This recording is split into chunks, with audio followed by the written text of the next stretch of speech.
Hello guys, welcome back to my channel. My name is Linda. If you're new here, don't forget to subscribe to my channel, and if you are a returning subscriber, thank you. Asante tena sana. So guys, mmekuaje? Mimi nimekuwa poa. Na appreciate that you guys are watching my videos, and please don't forget to comment down below, and above all, watch my videos till the end. Please guys, just watch till the end. So guys, leo nimeamua niongee na nyinyi kuhusu watoi wetu, our kids, how we raise them. I'm not saying I'm a perfect mother, but I'm doing what I can do. What I cannot do, God knows I cannot do. So first of all, when you get a kid, it doesn't matter how many you have one, you adopted, you did well. The fact is that you are taking care of another human being, and it is a responsibility that is not really easy to take care of. That's why we hire nannies. That's why we go to work. That's why we do a lot of things. You know, any vitu mingi people do because they have kids. When you hustle, waking up in the morning, going to work, you get yourself a nanny. You don't get a nanny to take care of you. You're getting a nanny for your child. That's why they are called nannies. You get, you do even shopping. You pay school fees. You do a lot of things in the name of motherhood or fatherhood, or say parenthood, whatever. So guys, first of all, kuna kitu nimekuja kulearn. I've learned one thing, and I wish I had done it before with my kids, but I didn't do it. But why won't I teach another person to do the same, especially mtu mwenye hajaza? Maybe uko na ball, you are pregnant right now, you are about to give birth. When you give birth, wakati unazaa mtoto wako, like, I know the pain, everything, but it's amazing how the pain goes away. Like immediately unasahau umezaa, yani umesahau the pain. Yeah, of course unakumbuka umezaa, you have a baby, but the pain, you tend to forget it like immediately. So ukizaa, especially your first kid, you can also do it on your third, your fourth, your fifth. Because some of us, we don't have an end to giving birth. We are just giving birth. Now, when you give birth, I want to tell somebody who's going to give birth for the first time, ndiye aendelee kufanya hivyo watoi wake wengine. But then, huyu mwenye amezaa wa pili, you can always do it. I mean, it's never too late for anything in this life. So, umezaa mtoi wako, you are in that room, alone with your daughter, your son, or your twins, or your triplets, whatever they are. Ongea tu na Mungu. Just talk to God on behalf of your child. Ambia tu Mungu what you want for your kid. Yani mwambie tu bless your child. Mweke kwa mikono ya Mungu. Tell God what you want your child to be like. Dedicate your child. Yes, we dedicate our children. When we go to church, nini unampeleka, it's like kubatizo and all that. But you yourself as a mother, because si mwanaume ukapale kwa hiyo room na mtoto, ni the mother before the father comes. Even single mothers, I mean, we give birth, Allah. So ongelesha tu Mungu, mwambie what you want for your child. Mwambie, yani, bless your child.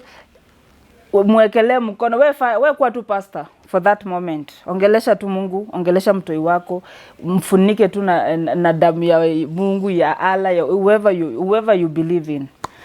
Then now, at least you feel that you dedicated your child. Because hata kama pastor tunapeleka watoi wetu, hata tujui who they are bringing our children, who they believe in.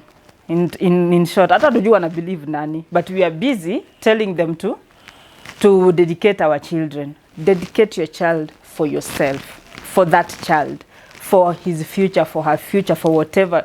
Yani wewe tu ukiomba, ambia tu Mungu, huyu mtoto umenipa, sijapitia hii pain for my child to come and be something else, or maybe punish me, or do what. Children are killing their parents. Pray for your children. Another thing, when you hire nannies in your houses, these are actual human beings. Imagine their parents cry, not parent, but their mother also went through that pain of giving birth. The same we went through the pain. Don't mistreat another person's child, thinking that your own child will have peace. Your own child will have a good life. God might punish you and end up giving your child the same job that you are now looking down upon and misusing another person's child. So be careful how you treat other people's children, unless you want your children to be, that curse to be passed down on your children. Because let me tell you, I have seen women or mothers cry so much for their children or what their children have turned into. They forget what they did one day to another person's child. Where mama, I'm not even after men. Where mama, be careful kenye unafanyia mtoto wa mtu. Be careful, lest it comes knocking at your door. Because karma never misses a door. It will knock at your door, and you will pay with the same coin or with the same stroke, the same whatever that you used to if you did good, good will come back to you. So don't do bad thinking the bad will not come back to you. It is the same way. It's a two-edged sword. It cuts both sides. Another thing, teach your children how to stand for themselves, not fighting. I'm not saying ufunza mtoto wako kupigana. No, funza mtoto wako anaweza jitetea pale, maana hautakuwa hapa milele. You will never be here forever. But whatever you instill in their heads, you instill in their brains, will always be there in their mind. Watajua, hata kama ukufe, they will know one day my mother, one day my father told me 1, 2, 3. It will be stay. Even if they depart from it, they will not do it 100%. They will remember something that you taught them. So do your best, and God will help you do the rest. Because of course hujui kila kitu. Hakuna manual ya kulea. Uwezi kaa hapo usema ati wewe unajua kulea ni 1, 2, 3. Hakuna mtu anajua kulea tunafaa ufuate hii, ufuate hii, ufuate hii. Nobody knows. Hakuna manual, but we are just doing what we can. Because you are given a child, you have the obligation of raising this child. Do your best, God will do the rest. Another thing that I will tell you guys, especially for those mothers or fathers who have daughters, teach your kids to do chores. Mimi sikuambii ufunze mtoto wako atujua kiolewa ataenda kukua housewife. That's not the point. That's not the point. But remember, there will be somebody's wife. That's a fact. So teach them how to do vitu kidogo kidogo kulingana na age yao. Of course huwezi funza mtoto, huwezi ambia mtoto wa 5 years aende kitchen na kuosha vyombo. Iwezekani. But you can teach her that when she wakes up anafaa brush meno. When she eats anafaa atoe kitu kwa meza. When she goes to the bathroom anafaa aclear bathroom akitoka bafu. Of course I will every time you like there's a time pia unamuosha to make sure she's 100% clean, or he's what is sasa for that matter. But at least make sure that anajua hata kama azifanyi anajua nikiamka nafani brush meno, nikiamka na nikikunywa chai nafani toa vitu kwa meza, nikifanya hivi nafaa nifanye hivi, nikitoka nje nafaa nitoe viatu kwa mlango, nikishatoa hiki kiatu nafaa nichukue nipeleke mahali nafaa kuwa. I should not mess around. I should not sifai kurukaruka kwa viti. Kuna watoto hapa nje wako na tabia ati wakiona mgeni now is when they jumping on chairs, making you look something else, ukiserve mgeni, that's when they know how to eat that thing. And maybe mkiwa peke yenu akulangi hiyo kitu. Sasa leo kuna mgeni, yeye ndiye anakulanga zaidi ya wengine. Tabia kama hizo ndio unasikia mtu anasema huyu naye hajafunza mtoto wake vizuri. The blame always comes back to you. So be careful, because at the end of the day, nobody will ever blame this child of what he or she is doing. The blame will come back to you. And hata akikuwa mtu mzima aoe ama oleke, utasikia kwani mamako hakukufunza. It is always us who gets that backlash. Ni sisi huwa tunasikia tukiambiwa kwani mamako hakukufunza, kwani sijui nini. It's very hard for us mothers to be excluded from a child's miserable behavior or bad behavior or anything. It's always us being told, mbona unasikia mtoto anakaa vibaya, maybe mtoto amevaa nguo imeraruka, unasikia na huyu mamake ako wapi? Utasikia huyu babake ako wapi? Huyu mamake ako wapi? So it's us mothers who go through so much. We are the ones who work so hard to make sure our kids get the best education. No, baba ama the father can be paying school fees, but remember, school fees is not everything. It is something because it caters for a certain section, but remember kuna kusoma. Remember kuna kupita mtihani. Kusoma sio kupita. So it's always the mother who makes sure the child amepass, because guess what, wakati anakuja kwa mlango na results mbaya, utasikia huyu ni mjinga kama mama yake. It is always something about the mother. It's always something. So make sure as much as your husband or whoever is paying school fees, hata siku hizi kuna hata zinaitwa aje hizi bursaries. At the end of the day, it's all about mtoto wako kupita. Na make sure na ujue kupita, it doesn't mean atapata kazi. So it's not something you are going to press on your child like it's the only thing there is, like it's a matter of life and death. Kuna vitu mingi mtoto anaweza fanya. Many people out here are doing things that are not related to their degrees, are not related to what they studied. Mtu unapata ni maid, but I don't like using that word. Mtu unapata ni nani, na maybe alimaliza hata college. So it's not really about education. Mfunze manners. Mfunze, every time unafunza mtoto wako, mwambie kitu moja. Do the right thing even when nobody is watching. Yani hata mtu watch, but akikaa chini anakumbuka tu my mother or my father aliniambia ni do the right thing even when nobody is watching. This child will try to do the best. I know they are mischievous. Haizi kuwa 100%. But do your best. Just do your best. Watoto kama wasichana, teach them, not really wasichana, but both your kids. Teach them to have high self-esteem. Yani wewe, yani ukikuwa tu self-esteem yao ndio una raise every single day.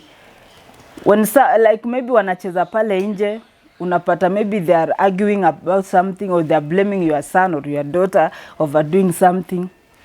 And then you find your daughter or your son now is scared to go outside because of what mwambie aende hapo nje. Mfunze kuface his or her problems. Mwambie aende hapo nje. Because kana jua kufanya, mbona anawaogopa? Because this thing, it's not even about that moment. It's about the future. Itafika point, kitu ina happen.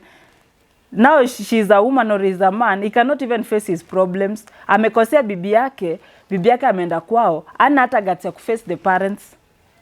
Unaona? Mfunze kuface his problems head on. Aende pale nje aface. Kama alifanya makosa, pole. Kama hakufanya, stand with your stand. Mwambie mimi sikufanya kitu kama hiyo. And if they cannot believe her or him, that's their business, that's their problem. Mfunze kukuwa na hiyo esteem. Yani akwe na hiyo, ndasema aje, hiyo nini ya kujiona yeye ako important in the society. Usimake feel haezi make decisions. Ama unapata mtoi wako ako kitchen, maybe unamwambianga oshe vyombo. Hiyo, like me, I do that. I train my kids. Maybe on maybe Friday and Saturday, because Monday on Sunday siwezi waambia because Monday ni shule. So I always tell them kuosha vyombo, kufanya nini, vitu kidogo kidogo. But when they don't do it well, usiende ukimwambia, sasa hii umeosha aje? No. Hata usimwambie hujaosha vizuri. Ama hata kama unamwambia hujaosha vizuri, tell her in a way that mpea ioshe, ukimwambia ukufanya hivi. Ndio next time ataifanya vizuri. But sasa ukikuwa unamwambia nikao unamsomea, utameka feel like she can never do anything right or he can never do anything right. Just make sure he's doing the right thing. Make sure he's doing the right thing, and make sure he's just, nitakwambia aje, he or she is just open with you. Kitu ikimfanyikia ako in a position ya ako in a position ya kukwambia. Not that ako scared of you, because by the let me give you an example. There's a time my daughters wakiwa wadogo, one of them alikuwa, I was a very strict mother. Hata sijui nitajidescribe aje. So what happened, I don't know, alichukua toothpick and I don't know alikuwa anafanya nini kwa masikio, so akaingiza ikakwama. My daughter never told me. So I was somewhere working. I used to go with them to work, and jioni nikienda naye nyumbani, I'm holding them by the hand going home.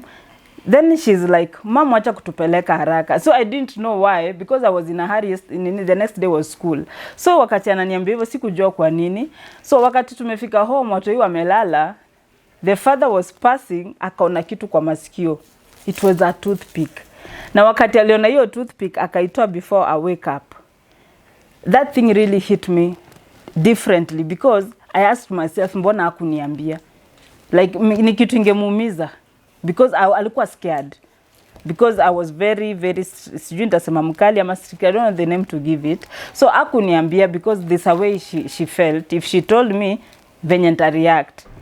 So from that day, I started learning, of which is by the way kukua rahisi, trying to accommodate them, like could transition from that person to this person who can actually listen to them. Kuna pia ujinga zingine huwezi listen to, but kuna vitu unaweza listen to a child muweze kureason pamoja. You don't always have to be harsh. So that's what I had for you guys today. I hope you relate as a parent, or you will relate as an upcoming parent. Is it upcoming parent, or what is it? As a, I don't know. I hope you relate. I hope you relate.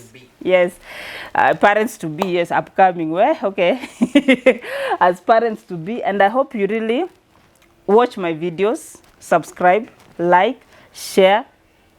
Like it. Skip the ads. Nah, don't skip the ads, guys. Where? Hey, Linda is saying don't skip the ads. Mungu ni mkubwa. Anyway, bye guys. Hope you enjoyed.